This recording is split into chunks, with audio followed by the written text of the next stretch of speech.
So I'm going to make it very brief. I was also a subject in the clinical trial, as I said. I was one of the first people to be in the MAPS trial. And that makes me one of the luckiest people because I was on death's door and I thought I had nothing to lose. I'm your most unlikely person to be in a clinical trial using ecstasy as a therapy. I was a teetotaler and very against drugs because in my history, that part of the trauma that happened to me always was around drugs. I'm a survivor of extreme neglect and abuse, sexual abuse, assault, deprivation. I had extreme post-traumatic stress disorder, treatment-resist complex. And I did 20 years of everything else. I'll eat rapid eye movement, lots of drugs, tons of great therapy, everything holistic to everything allopathic. I did it all, was hospitalized 4 times. And I got really clear about why I was so sick, but I just kept on getting sicker. I got into the MAP study. What's amazing is somebody as incredibly ill as me, every single PTSD symptom, I had it. And in 2, because back then they only allowed 2 MDMA-assisted psychotherapy sessions, just about 2 months apart, I went into a complete durable remission. I walked in there with somatic conditions like bleeding ulcers, IBS, panic, anxiety, intrusive thoughts, survivor's guilt, and walked out with only survivor's guilt. So I think that's humanity. I think that's what the common wound that Dr. Early was talking about. Maybe it's supposed to be there, and maybe that the medicine helped me find my community through the wound, which is, I think is my main, for 13 years I was alone. Well, no, 12 years I was alone. I wasn't allowed to meet anybody. I was out in the middle of the Pacific. Tried to ask every year, can I meet somebody else coming out of the study? No, the protocols. And I was, talking about these types of traumas, especially childhood rape. It's the thing that I hid the most my whole life. So I was very frustrated for many years that this incredible therapy healed me so profoundly after so many attempts. A whole lifetime. I was like let out of a cage, like my life started in 2005. But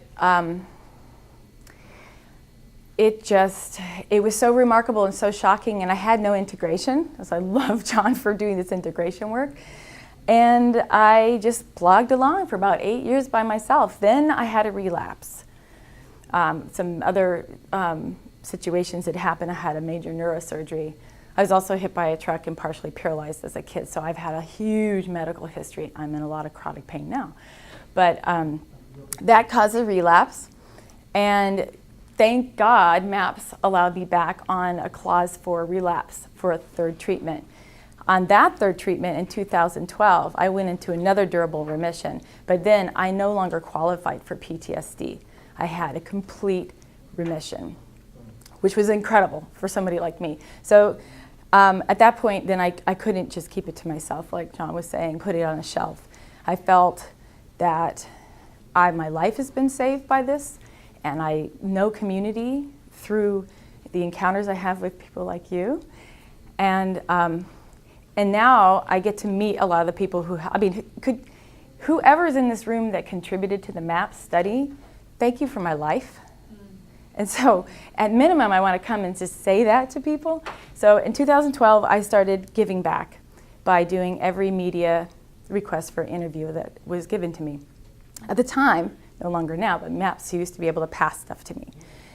And I just kept doing it and doing it, hoping to support public opinion for the re-legalization, because the science can be impeccable and obvious, but there's some strange political stuff, and it could be tanked by negative public opinion. So I've been out there like championing that.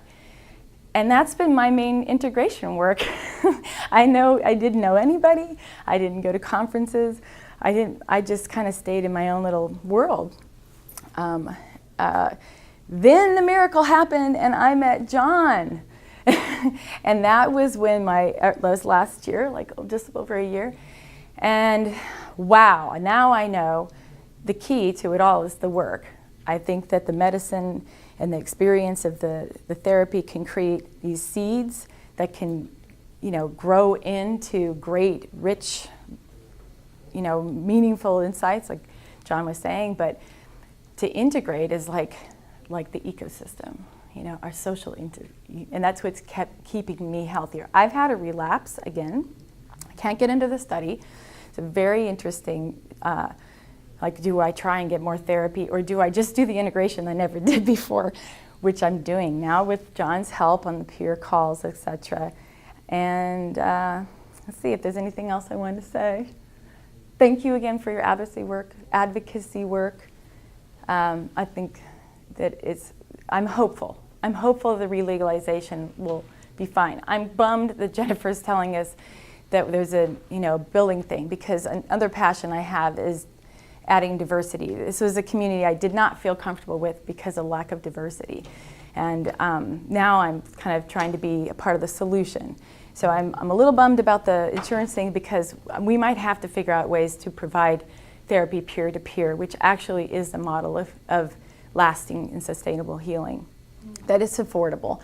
So now I'm envisioning like these small pods, these small groups of people who are ready to do work together, but in a safe little space where people are holding space for each other, caring for each other, and it's peer-to-peer. So it's not this hierarchical model of big daddy doctor, fix me, not done my symptoms and then I'm fine. So that's what I'm passionate about. So if you are too, you can talk to me afterwards. And now we have a little bit of time for questions, right? Okay, I think Dr. Early's out in the hall. You might have some for him. So. Yeah, he has a question. We asked him earlier. Yeah. Mm-hmm. Any questions for either John or Rachel? I just want to say thank you for doing such a courageous work to all of you, John, and for you. It's just so inspiring, and the way you share your story is so healing, just hearing your experience. And just want to thank you. Thank you.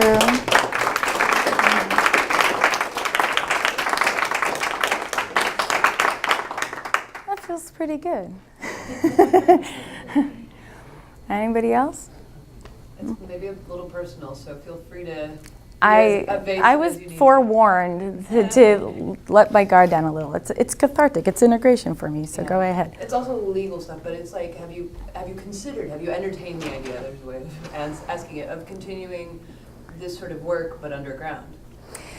Yeah. Well, what happened when I relapsed about 2 years ago? Actually, it'll coming up on 2 years in January. My grandmother died in a very tragic way, and then some new memories came up around that. And then in that summer, next summer, which was the summer before last, a Sheriff Arpaio, I don't know if you pay attention to these things, was pardoned. He was indicted and convicted for a bunch of things kind of covering the real reason they're trying to get him, which is perpetuating human trafficking by protecting traffickers. And one of my perpetrators is in that system. So it's really hard. I relapsed big time when I heard that. And it was not coming. I mean, I felt very hopeless, that there was no justice, that there was nothing that was going to stop this, like a machine, from just using and chewing up children, like me.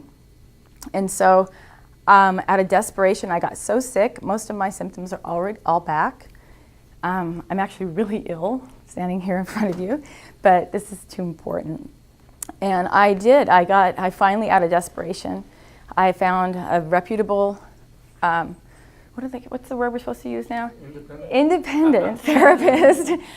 And it was kind of a rush thing. I felt desperate. I had to scrape the money together. And what happened was it wasn't so great. I had convulsed for 6 hours. My jaw was dislocated afterwards. It was all absolutely the same dose I'd had before, absolutely MDMA. But without I think without having two therapists and a very safe container, it was problematic for me. And I don't think that's the case for everybody. My theory about it is that people like me have like really deep original trauma that's pre-verbal, precognitive. And I actually think that is the foothold for PTSD, is something early that you don't remember. And then new traumas go and sort of like stick a seed in that garden, and then it's a weed garden. And but it's a lot of it is somatic. It's like a body story that's happening, and it will tell through symptoms unless you cooperate and tell it, and that's not so easy for me. Like it's re-traumatizing, honestly, to retell these stories. So I think it can be potentially really not a good idea to have these therapies with people like me. I think people can be responsible for their own care and for each other and do this work, which would be hugely preventative to a lot of problems. But when you get a new kind of seeker of these medicines like me, who are heavy psychiatric patients, that's a different group altogether. And we're going to have different responses, especially with the somatic part of some of these. I don't think that the whole journey was a waste.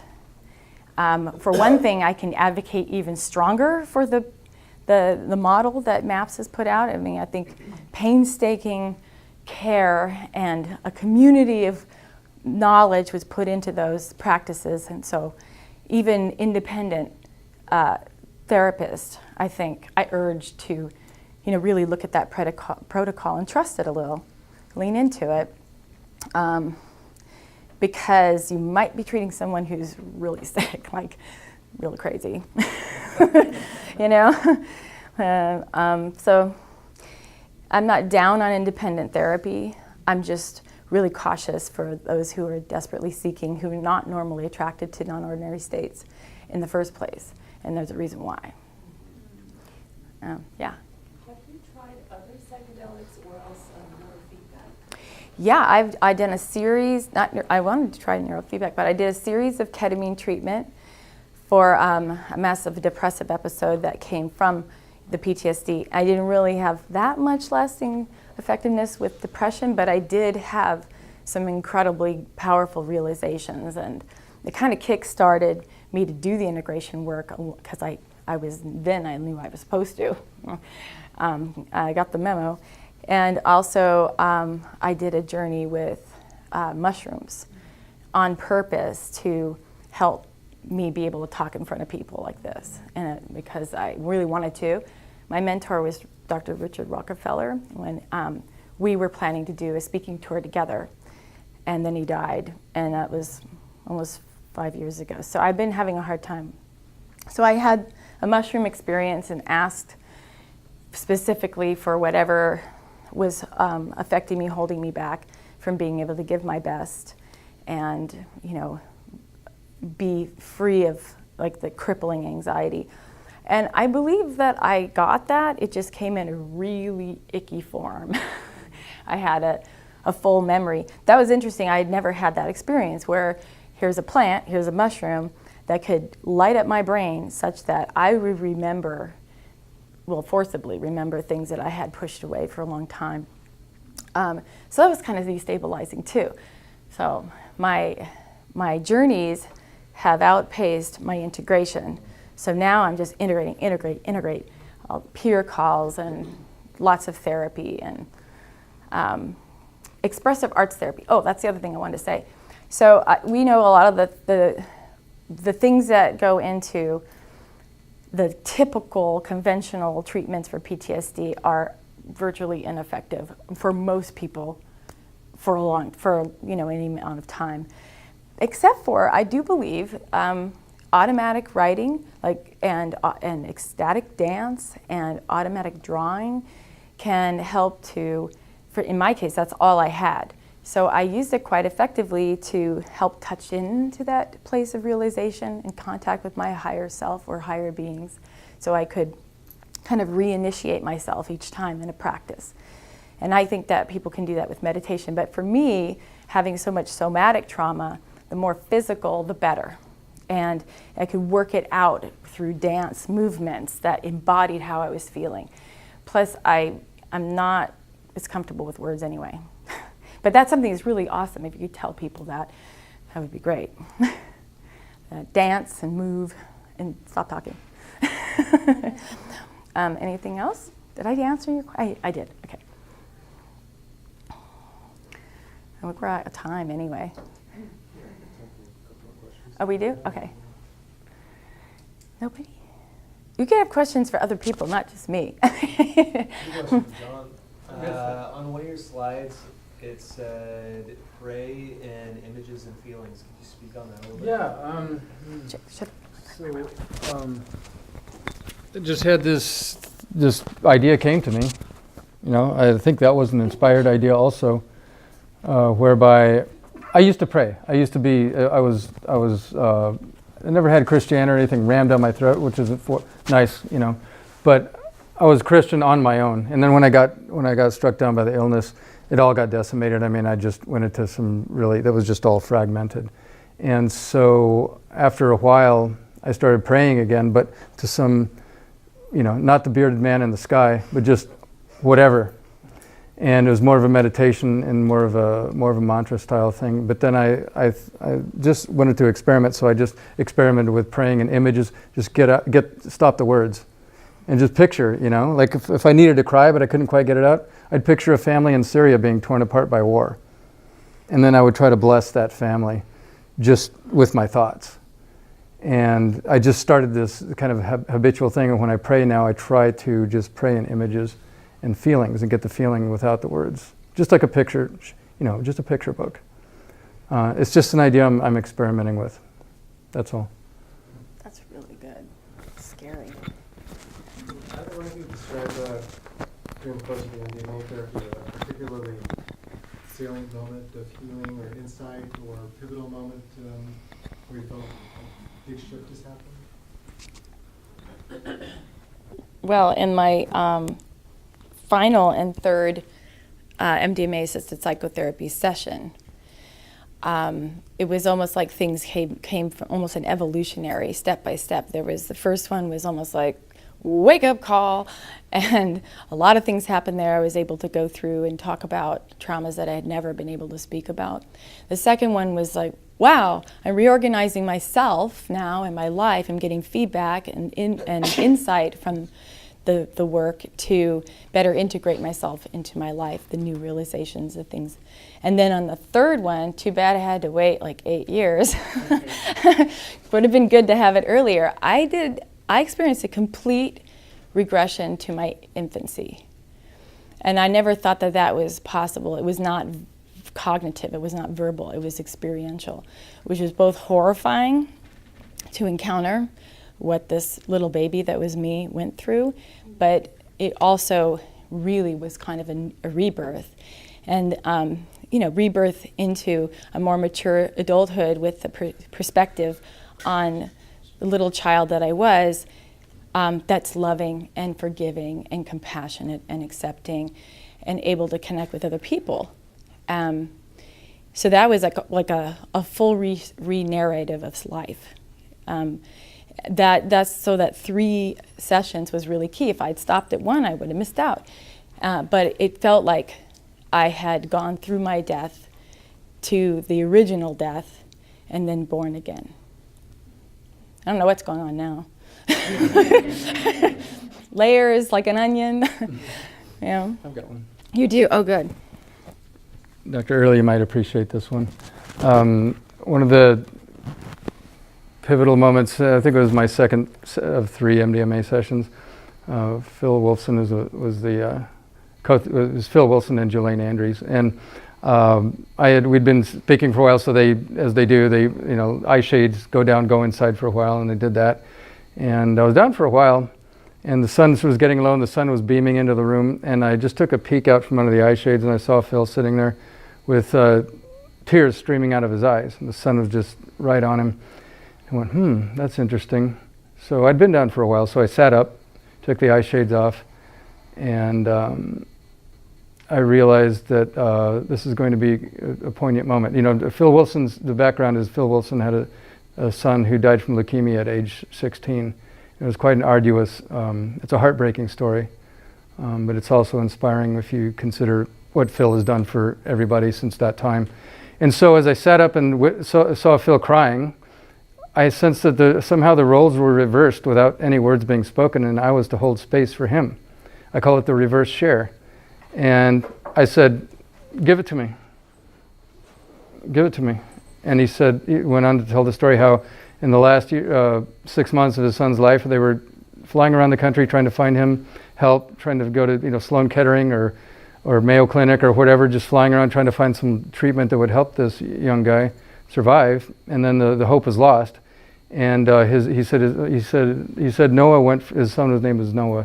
He said Noah went from anger and despondent and kind of just rightly so. He just wanted to be a normal teenager. To eventually, when hope was lost, he resigned and just let go and started thanking people, writing thank you letters and thanking the people that had tried to help him. And so he just told me the story, and I sat there and held the space for my therapist while he was crying. And it was probably the most healing experience I had during the whole MDMA therapy, was a reverse share. And it was a magical moment for me. Really heavy and really profound, I can't put words to it. You could just visceral in the room. Wow, what just occurred? Yeah.